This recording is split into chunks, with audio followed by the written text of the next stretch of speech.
You've talked about wanting to introduce a Australian-based, point-based system. Yes. So is there higher or lower immigration levels? Lower. We're going to get lower, but I'm not going to... But there's higher immigration levels in Australia currently than in the UK. Sorry, I misunderstood your question. What we want to do is to use an Australian-style points-based system. I'm not hostile to immigration, as you know, Sophie. I'm a believer in allowing people to come to this country. And I think, you know, if they have talents and they want to do things that make their lives in the UK and they can contribute to our country, fantastic. And we've benefited from that. But what we're going to do is have three categories, as you may have seen from what we're saying. So people who are exceptional talents, they can come in, first violinists, nuclear physicists, prima ballerinas, whatever. They're going to come in, start-up kings and queens. They're going to come in simply by virtue of what they can contribute.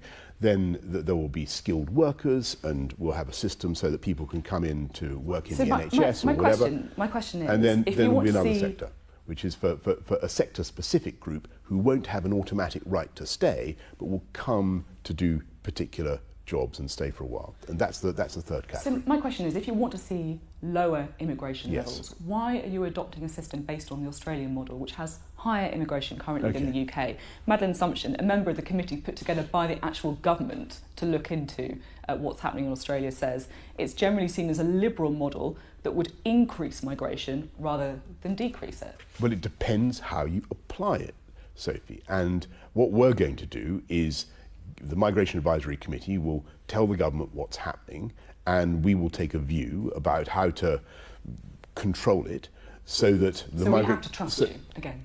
Well, I've said that what we want to do is bear down on migration, particularly of unskilled workers who have no job to come to.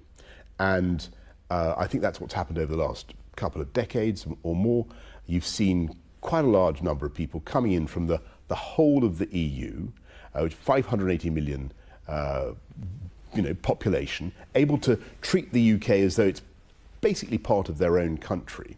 And the problem with that is there's been no control at all. And I don't think that is democratically accountable.